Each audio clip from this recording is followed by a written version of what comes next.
Paz Salvador, há 55 anos espalhando esperança e vivendo a inclusão. A missão é dar paz, prevenir, cuidar, promover a inclusão e defesa dos direitos das pessoas com deficiência intelectual do nascer ao envelhecer. A visão é ser a referência em assistência social, educação e saúde para pessoas com deficiência intelectual na Bahia. Os valores, respeito à diversidade, parceria com confiança, coerência entre o que diz e o que faz, excelência no que faz, inovar para crescer, senso de equipe e comprometimento. Bom, eu sou Elisângela Neves de Oliveira, sou psiquiatra geral e vou abordar o tema hoje sobre o risco de suicídio. O suicídio resulta da interação de múltiplos fatores, tanto psicológicos quanto biológicos, inclusive genéticos, socioambientais. É um grave problema de saúde pública que vem aumentando, por isso a importância desse trabalho, de falar sobre, para divulgar entre as equipes de saúde, também entre familiares, sobre os principais fatores de risco, a fim de evitar esse desfecho trágico. Eu trago aqui alguns conceitos que seria o comportamento suicida, são conceitos a respeito do suicídio. Então, o que seria o comportamento suicida? Ele engloba a ideação, a pessoa pensa sobre praticar o ato suicida, a tentativa mesmo e o suicídio. Então, isso é o comportamento suicida. O suicídio é o ato, é a morte auto-infligida. Como eu falei, é um fenômeno que envolve múltiplas causas, então não é um único fator. O paciente vai somando fatores até chegar a esse desfecho. Tentativa de suicídio é o comportamento de promover dano físico a si com a evidência explícita ou implícita de que se pretendeu morrer, mas sem que tenha conseguido, sem que tenha ocorrido a morte. A ideação são os pensamentos passivos sobre querer morrer ou pensamentos ativos sobre matar a si próprio, não acompanhados por comportamento preparatório, então apenas está na ideação. O comportamento de autolesão sem intenção suicida, então é tentado por outras razões. Os pacientes trazem que é para aliviar o sofrimento, sem intenção de morte, então são automutilações, cortes superficiais nos membros superiores ou nos membros inferiores, coxas, arranhões, queimaduras, para provocar mudanças nos outros ou no ambiente. Então não tem necessariamente a ideia de cometer a intenção suicida. A epidemiologia é um grave problema de saúde pública, por isso que nós estamos falando sobre o suicídio. A Organização Mundial da Saúde, a OMS, estima que por ano mais de 700 mil pessoas tirem a própria vida no mundo. No Brasil, cerca de 14 mil suicídios ocorrem todos os anos. Uma média de 38 pessoas por dia. É a segunda causa de morte na faixa etária jovem, dos 15 a 19 anos no mundo. Os transtornos mentais não diagnosticados, então quais são os principais fatores de risco? Transtornos mentais não diagnosticados ou não tratados adequadamente. Mulheres, a gente tem na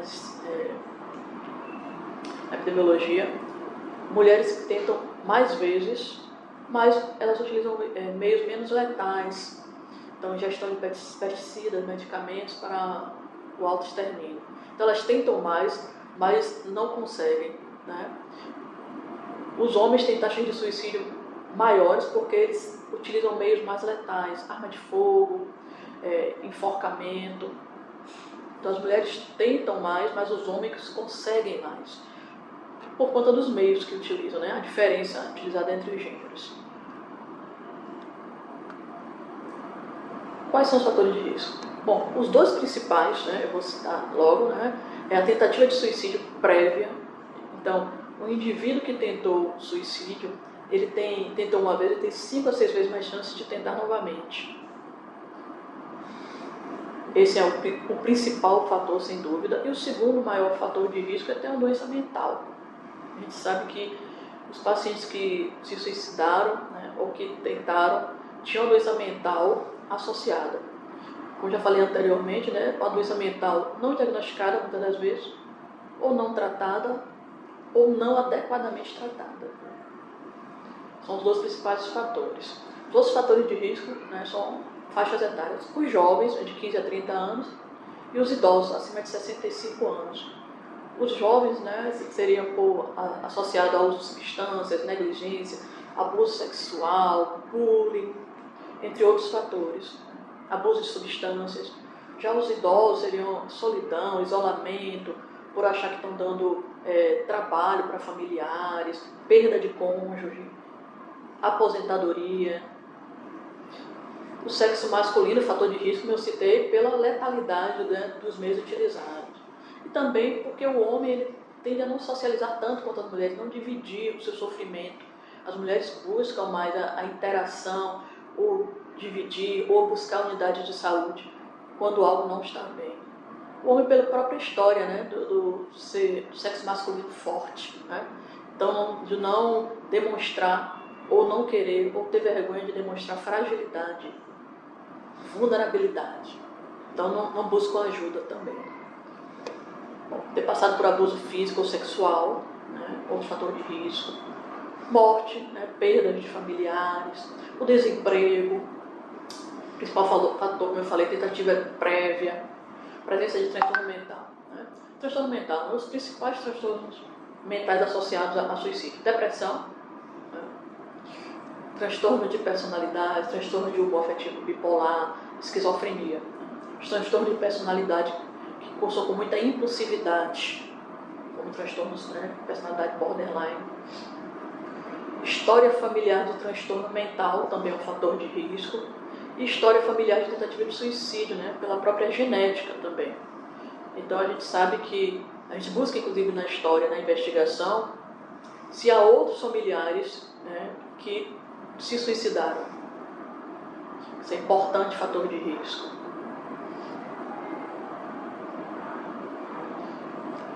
Quais seriam os fatores, né, protetores, que a gente sabe que o paciente traz? Olha, eu pensei em me matar, mas eu pensei no bichinho de estimação, na criança, enfim. Quais são os fatores que protegem, né, o indivíduo de cometer esse ato?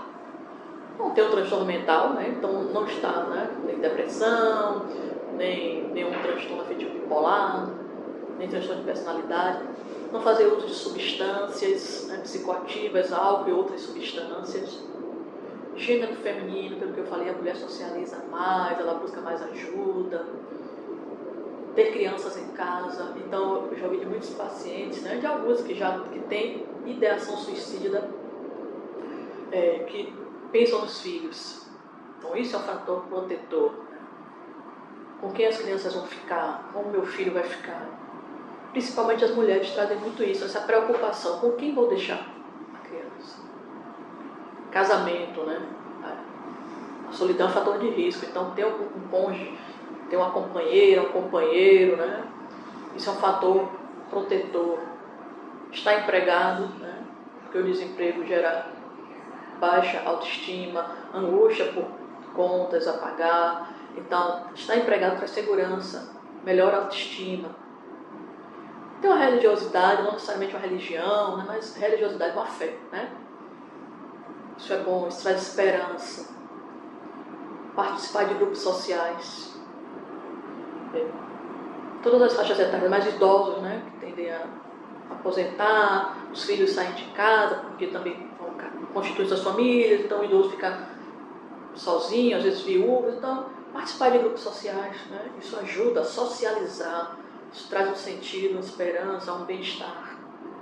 Segurança em geral, porque a gente sabe que a violência, né, nas comunidades, a violência urbana também traz muito sentido de insegurança, casos de depressão também. Claro que a depressão é multifatorial, mas a violência também é trazida, né, nesse contexto. A segurança em geral também, que é estar empregado, né, poder arcar com as suas despesas, poder sonhar, fazer planos, projetos de vida. Habilidade de enfrentamento de suas situações, né? Então, as pessoas que têm, né, resiliência, uma capacidade já prévia de lidar com o sofrimento, de lidar com adversidades. Outras vão ter mais dificuldade de lidar com problemas e podem enxergar também, por estarem, né, associado a isso, algum transtorno mental, depressão, né, enxergar apenas o suicídio como solução. Né. Vamos falar agora, né, da avaliação de risco de suicídio. Nós temos alguns conceitos, né, do comportamento suicida, que vai dar ideação, planejamento, até o ato. Então, de acordo com o comportamento suicida, podemos falar sobre a avaliação de risco, né? O que seria um risco baixo, né? É quando o paciente ele tem alguns pensamentos, né, suicidas, mas ele não tem nenhum plano. Então, eu tenho uma ideação, mas não planejo, né? Risco médio, né? O paciente ele tem pensamentos e planos. Então, o paciente a gente tem que perguntar ativamente sobre isso, mas não pretende cometer suicídio imediatamente. O risco elevado, alto, é quando o paciente tem um plano definido, tem os meios para fazê-lo, já está planejado. Planeja fazê-lo prontamente e ou tentou suicídio recentemente. Então ele planeja, ele tentou e apresenta uma rigidez, né, na mudança desse pensamento quanto a uma nova tentativa. Né? Então ele está determinado a tentar, porque ele não tem esperança, ele não enxerga, não tem motivos para viver, ele não enxerga outra forma de resolver as suas questões. E risco alto também, várias tentativas, como eu falei antes, em curto espaço de tempo. A gente tem que falar, gente, ativamente sobre suicídio com os pacientes, né, nas abordagens. Seja na atenção básica, não necessariamente o paciente vai chegar primeiro no especialista, no psiquiatra. Então, na própria atenção básica, todos os profissionais devem ser capacitados para isso, né, de forma adequada, acolher o paciente em sofrimento, perguntar sobre ideação, sobre pensamento de morte, sobre pensamentos negativos e perguntar mesmo se pensa, né, em cometer suicídio, se está passando, né, a ideação suicida, de acordo com a avaliação do profissional. Né? Então, não se deve temer, achar que se perguntar vai estar estimulando o paciente, né, a tentar suicídio. Então, a gente deve sim perguntar. Os profissionais de saúde adequadamente devem abordar esse tema nas unidades de saúde. Porque a gente pode prevenir esse desfecho trágico, né, na abordagem, até para identificar, de repente, transtornos mentais, né, e poder encaminhar para tratamento adequado. Algumas orientações que a gente gosta de passar, né, que se deve passar aos familiares, cuidadores. Né? Quando o paciente ele tem essa ideação suicida, quando ele fala de planos, vigilância por 24 horas. Inclusive, nos atendimentos, a gente até solicita que quando o paciente ou tentou suicídio, né, ou está falando, né, em suicídio, ir à consulta acompanhada, né, por familiares, por cuidadores, para que as informações possam ser passadas para os acompanhantes. Né. Essas informações, essas orientações são vigilância por 24 horas.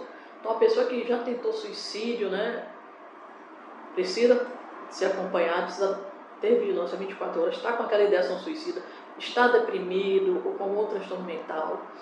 A gente precisa orientar, vigilância 24 horas, afastar essa pessoa de objetos cortantes. Então precisam ser guardados objetos cortantes, armas, medicamentos, cordas, qualquer meio que possa ser utilizado, né, para o suicídio, e produtos químicos. Então não pode ficar qualquer tipo de medicamento, mesmo que não seja um medicamento de uso do paciente, seja um medicamento de uso da família, né, analgésicos, medicamentos de outros familiares, precisam ser guardados em locais seguros, para que não fique à disposição da pessoa que está em sofrimento, que está com pensamento, ideação e planejamento suicida.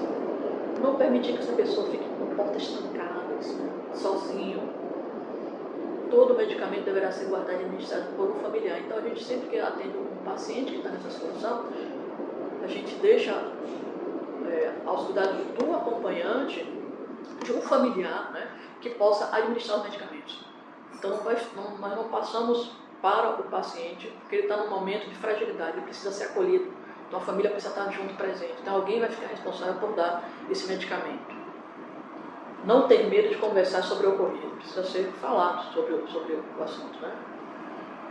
Sobre o tema, precisa falar abertamente. O manejo, né? Para os casos graves, o paciente que vem tentando, que está falando que já tem planos, que tem aquele pensamento rígido, né, de cometer o ato suicida, né? Internação para casos graves, tentativa de suicídio violenta, quase letal, então nos casos, né, que lamenta ter sobrevivido, tentou recentemente, sobreviveu, mas lamenta ter conseguido sobreviver, tem plano ou intenção persistente presente, ou o paciente é psicótico, né? Apoio familiar insuficiente, pessoas que não têm apoio familiar, não têm acolhimento. Então, nesses casos mais graves, a gente precisa indicar internação em unidades de saúde, né, psiquiátricas. Encaminhamento para a unidade de CAPS, saúde mental, né, CAPS ou ambulatório para os casos mais de baixo e médio risco. Então, os casos de risco alto são para unidades psiquiátricas, onde o paciente possa ficar em observação, onde se possa decidir por internação. Nos casos mais leves, os ambulatórios, né, onde terão suporte psiquiátrico, psicológico, de outros profissionais das unidades. E também no centro de atenção psicossocial. Então, era essa mensagem que eu gostaria de passar, para que a gente possa conhecendo esses fatores de risco, poder trabalhar para prevenir, né, o suicídio. Obrigada por acreditar junto com a gente.